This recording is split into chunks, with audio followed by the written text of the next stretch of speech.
Hey,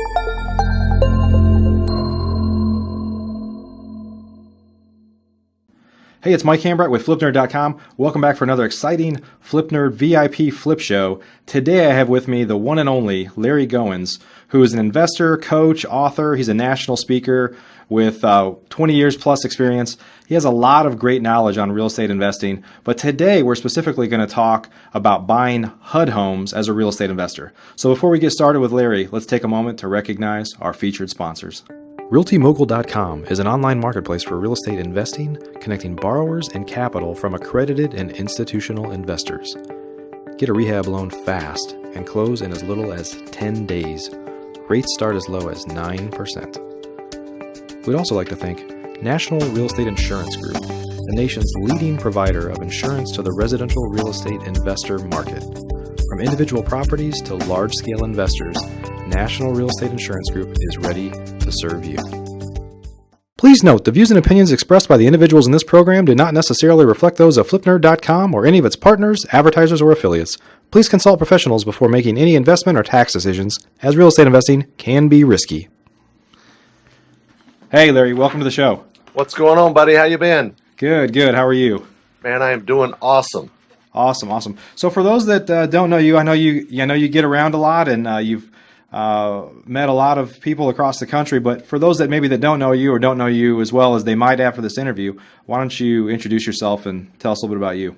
Sure. Well, my name is Larry Goins, and I'm from Lake Wiley, South Carolina, little small town right outside of Charlotte, North Carolina, and we buy and sell about 10 to 20 houses a month. We wholesale most of them, we fix and flip a few, we sell or finance some, and we keep a few as rentals. And we've done all different kinds of investing, but wholesaling is kind of what we specialize in and what we do. And we have done deals in 11 different states. And I've written several books. My first book, Getting Started in Real Estate Day Trading, it's in bookstores everywhere. It's how to buy and sell houses the same day using the internet. And my latest book is HUD Homes Half Off, how to buy a HUD house at 50, 40, even 30% of list price. And we do buy a lot of HUD houses, and we do those all over the country as well. Great. And so talk a little bit about, for folks that don't even know what a HUD house is, why don't you tell us a little bit about exactly what that is? You know, that's really good because a lot of people really don't know, how does a house become a HUD house? Right. Well, when somebody goes to get an FHA loan, they get that loan through a bank like Bank of America or Wells Fargo, and it's an FHA loan. It's actually a bank loan, but FHA insures the loan. In other words, a little portion of your payment goes to what's called mortgage insurance to cover insurance in case the borrower defaults. Then the bank could go back to FHA and say, hey, this borrower defaulted, we have insurance on this loan to pay us off. So you pay us off, you take over the loan, and now you foreclose and deal with it. And that's how an FHA foreclosure becomes a HUD house. Okay. So all, said another way, are all auction, basically when you go to the county auctions, I mean, some of those are FHA loans as well, but they're not kind of sold through HUD. How does it differentiate whether a house would ultimately go to like a county auction or be sold through, I know, like HUD Home Store or a traditional HUD home? Well, every foreclosure goes through the same process in your state, whether you live in a deed of trust state or a mortgage state. So if you go to, say, the courthouse steps, and it could be the bank, it could be HUD, it could be whoever, but that goes through the same process. But if it is a FHA loan, and it goes through that process, it will end up being owned by HUD, and it will be listed through a realtor, but put on HUDHomestore.com. Okay. That's interesting.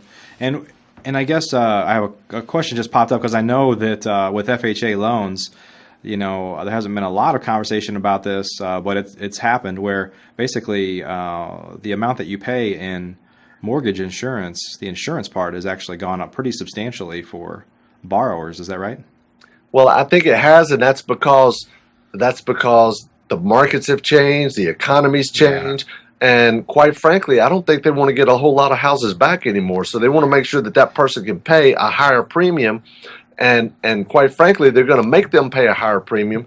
So chances are they will not get it back, or if they do, at least they've had some compensation for taking the risk of making that loan in the first place. Yeah, and that was my first thought was if they have essentially a bigger insurance premium, then they may be more likely to sell them quicker or at lower prices to investors because they were kind of made whole from the insurance. So I guess we won't know how that plays out maybe for many years, but that'd be interesting. Exactly. Yeah. Well, I know, and I teach, and a lot of the folks that teach real estate investing never rely on just one source of leads. And I know you don't either. HUD Homes is one iron in your fire. But talk about a little bit about, not necessarily your business, but maybe some of the things you teach in terms of having multiple strategies and maybe how HUD Homes plays into that. Well, there's a lot of different things you can do. Now, a HUD house is a listed house with a realtor, but all of your offers go through HUDHomestore.com, and they're placed by an agent that has an NAID number. But we also buy a lot of REOs, bank-owned properties, just listed properties. We do direct mail as well. In fact, I'm still very active in the business. Just before we got on here, I probably made 10 or 15 phone calls and talked to about, 5 or 6 different sellers, everywhere from in the Carolinas to New York around and asking them about their property and making offers on properties myself. So even though I have a team, I'm still very active in it as well. Yeah. And would you say in terms of different strategies, different lead generation tools you have, how does HUD Homes come into the mix in terms of, margins? Like, for example, I personally I buy a lot of houses direct from sellers. We do a lot of advertising to generate those leads. Right. I don't really buy a lot from other investors, or I buy almost nothing off the MLS. And my reason is the margins are just too thin. So talk a little bit about, specifically with HUD Homes, especially if you're wholesaling them, maybe how the margins compare to self-generated leads or direct mail, other things you might do. Well, I think the margins really depend on a couple of things. It depends on, number one, what market you're in. Yeah. Like it's a lot more difficult to buy a house at a deep discount in San Diego or LA or San Francisco or, New York City or parts of Florida than it is, say in the Carolinas or Kansas or, or Tennessee, something like that. So that depends on that as well. And it also depends on your negotiating skills. How good of a negotiator are you? Like one of the big things that we get when we're talking with sellers is they've been price conditioned to think, tax value is X, so I ought to be able to get X. Well, one of the things that I do is I say, I would love to give you that, but unfortunately you're paying taxes based on that. And they want to get as much taxes as they can from each property. Now, if you really want to talk value, let's just go to Realtor.com or Zillow.com and say if I'm talking to somebody that has a 2-bedroom, 1-bath house with 1,000 square feet, and you get a lot of that in direct mail. People inherited an old house or something, or it's a rental house or something. So I say, look, okay, in your city, 2-bedroom houses are starting at $4,000 and go up to around $15,000, but you're asking $30,000. Unfortunately, as somebody in business to make a profit, and I never make an excuse for making a profit, but I want to create a win-win situation. It's very difficult for me to pay $30,000 for your house when I see some over here listed for $5,000, $10,000, $15,000. So tell me what reason I should have to purchase your house for $30,000. What's different about your house? Right. Help me out. They can't say it was my mom's house. I grew up there. That's all well and good, but that doesn't mean anything. Right. Yeah. Now talk a little bit about the kind of general opportunity for investors to buy HUD Homes. So, for example, I think this could be a misconception, but generally speaking, HUD wants to sell those to owner occupants. But obviously there are some houses that are in more disrepair than what an owner occupant is willing to pay for it or what their financing will allow. So talk about kind of that area, that subset of HUD houses that ultimately comes into play for investors instead of owner occupants. Well, I think it's important, and I'm glad you really started there, because as we go through the flow of a HUD house, all the HUD houses are listed at HUDHomestore.com, and every day you can pull up a list. And the auctions end every day at midnight. So every day you can bid on the same house every day and resubmit your offer. And that's what we do. We make an offer on every HUD house in North and South Carolina every day. But for the first 15 to 30 days, depending on the area you've in. I've been in different areas, and some people say 15 days and some people say 30. It's only open to owner occupants because HUD wants to promote home ownership. Yeah. So it's only open to owner occupants. So don't even search for properties that are available to owner occupants only. You're just going to get yourself worked up about trying to get a property that you can't have.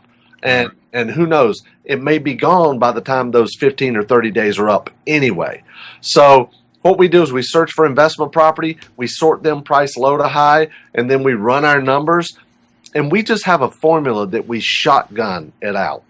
And I will tell you this, when you submit your offer at HUDHomestore.com, or your realtor does, one of three things is going to happen. Either nothing happens, your offer simply expires, you don't hear from them, or your realtor doesn't, or the second thing that could happen is your realtor gets a counter offer.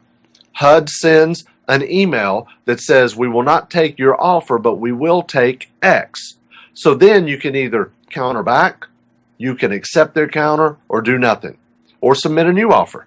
And the third thing that could happen is that they accept your offer.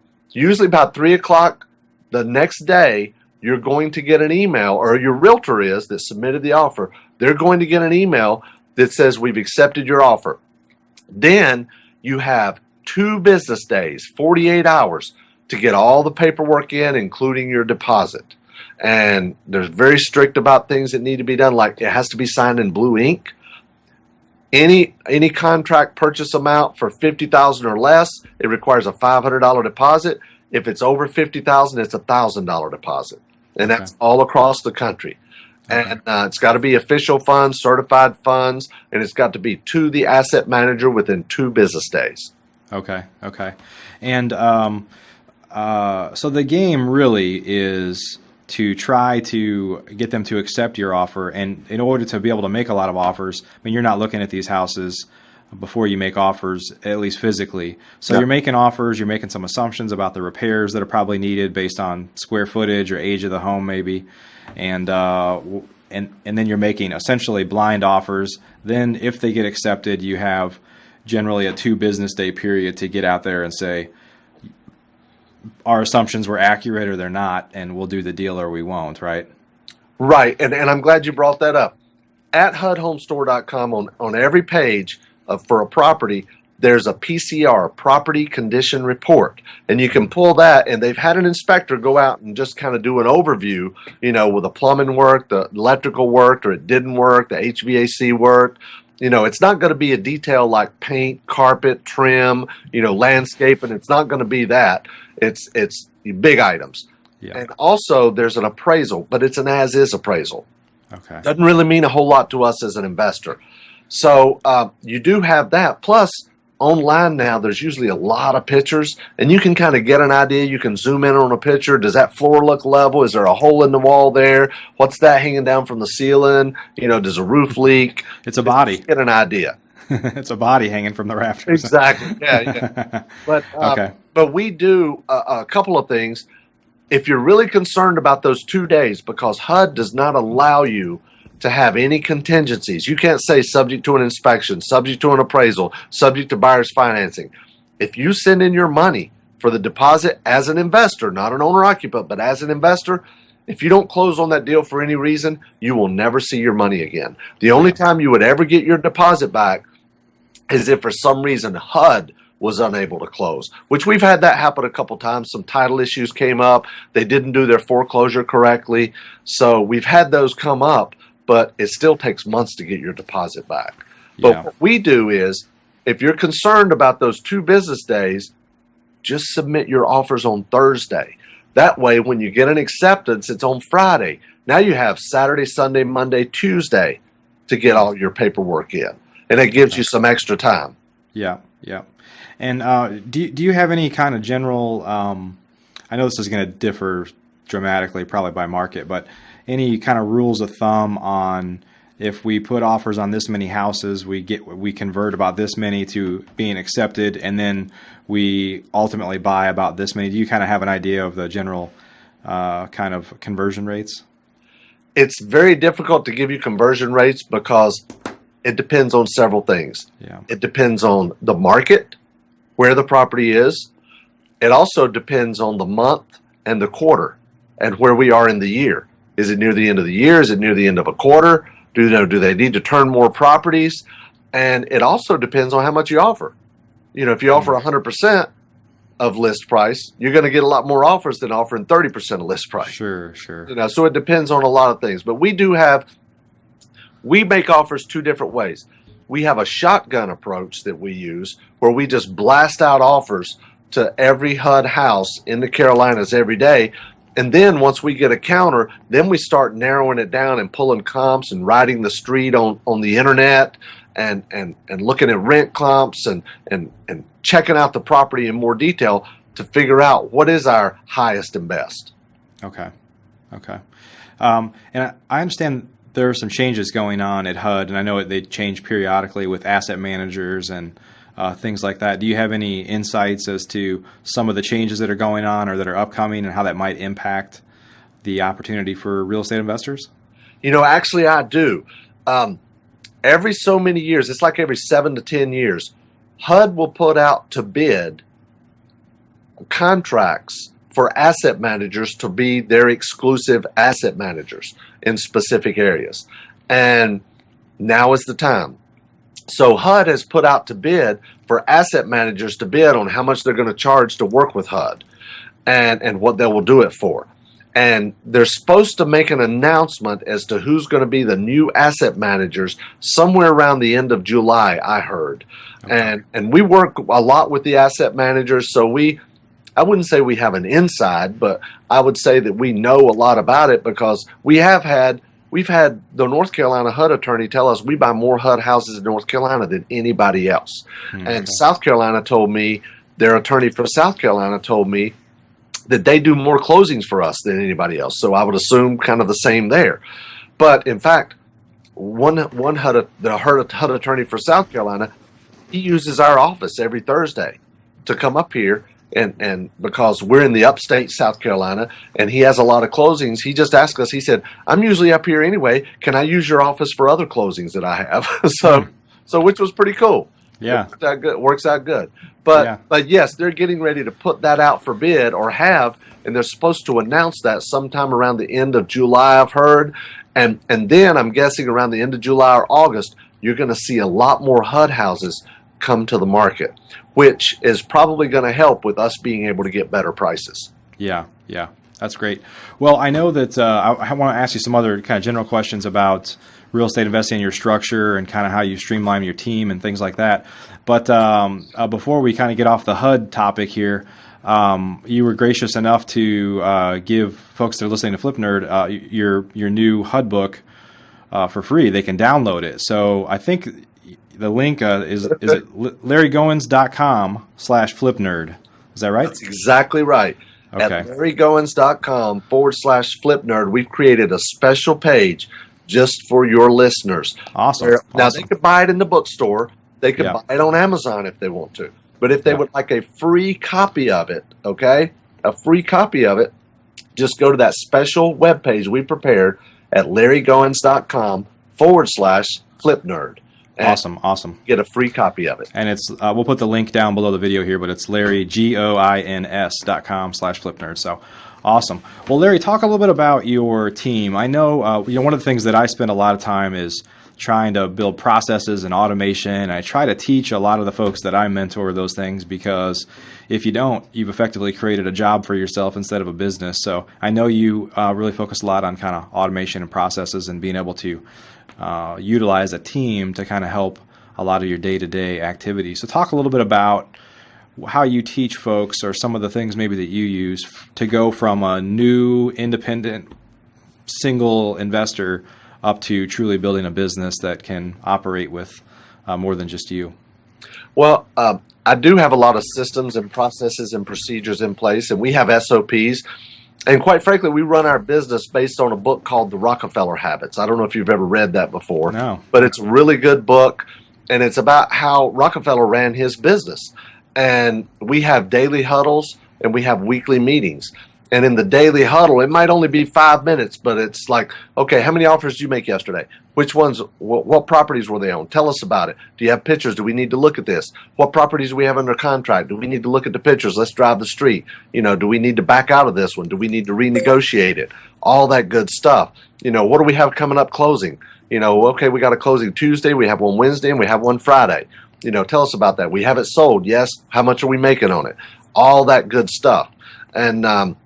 And what are we doing with marketing? How many postcards did we mail out this week? How many RIA groups? Because we hit all the RIA groups in the Carolinas, the Real Estate Investors Association, as a vendor every month. So we have different people that go to the different events. We're handing out CDs. We're handing out, all different kind of flyers about our properties. We're building our buyers list. And so that's some of the things that we do right there. But I started myself. I would do it all. I would find the deal, negotiate the deal, get it under contract, do the due diligence, sell it, and close it. But then I hired somebody to come in. I ran me an ad on Craigslist that said, learn to flip houses using my money. So I would bring them in. I would have them shadow me, just work with me, and then after a couple of days, they would get on the phone. They would be making offers on properties, and I would work with them, help them, get them up and running. And they would do it all.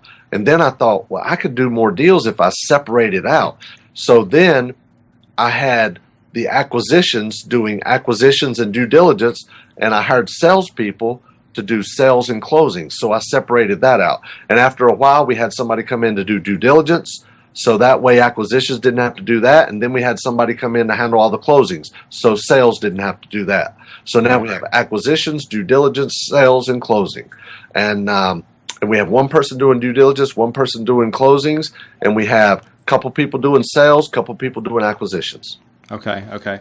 And do you cross-train those folks, Larry? Because, one of the challenges that I've always faced as a small business owner is you can never really afford to have redundancy.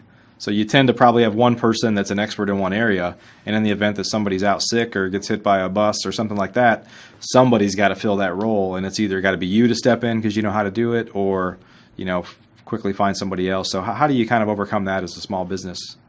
Well, we do have our acquisitions guys know how to do due diligence, and our sales guys know how to do closings. Okay. And also we hired a new closing person. So now our existing closing person, she's moving into more about operations. So she's handling the direct mail, getting all the direct mail out, taking all the calls. Like we did 1,000 mailers last week, just 1,000. That was it in one county. And we've already got 60 calls off of that. Wow. Yeah, well, 59 to be exact. We got 59 as of yesterday. And I'm sure it's more than that now because I saw her with the headphones on back there earlier taking calls off the voicemail.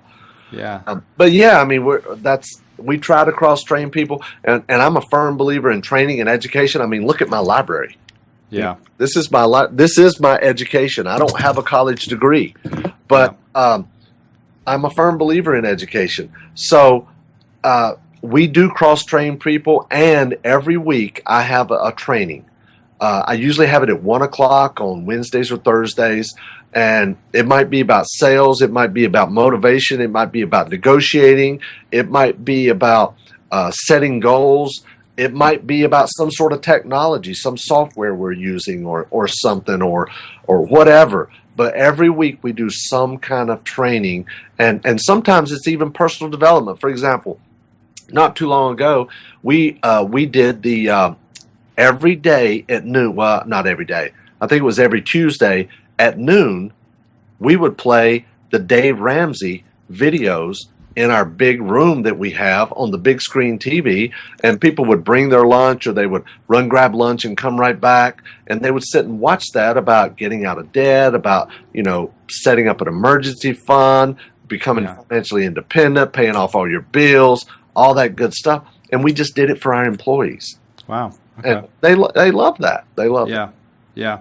We've got a foot massage place near my office here. I thought about we would all go over there every once in a while. So I don't know if that falls into the category of personal development, but we have I think it's called Massage Envy or something. yeah. Well, what we had them do, we had them come to our office one day, and they set up in the lobby, and free massages for the next 2 hours. Yeah, just kind of took their turn. Yeah, that's great. Yeah. Great. Well, so Larry, I know you've got your ear to the ground in a lot of things associated with real estate. Where do you see things going over the next couple of years? There's obviously, it's a really interesting, I don't know what to say besides it's a very interesting time, right? I mean, there's a lot of things that could happen with interest rates, the government being, never to the point where they could probably never dig out of debt. It's a very interesting time. And I think if there is any sort of, sneeze anywhere, it could really change the real estate market quite a bit. So where do you see things going over the next couple of years? Well, of course, I don't have a crystal ball. Yeah. I am a firm believer in everybody needs to take care of themselves. And we are in very unique times. We're in times where the government is in trillions of dollars in debt. They're getting into our pocket on many different things, whether it be healthcare or whether it be seller financing with Dodd-Frank. There's talks about a worldwide currency. You hear things talk about gold and silver. There's just so many things out there. I wish I had a crystal ball. I wish I knew what was going to happen, but I don't. All I have to do is just maintain faith that, we're not in control. God's in control, and all we can do is do the best we can. But I'm a firm believer. You need to learn how to take care of yourself and be self-sufficient, and put yourself in a situation where if everything did go the wrong way, if, like you said, if there was a sneeze, and the whole world catches cold, then you got to be in a position to be able to take care of yourself and your family.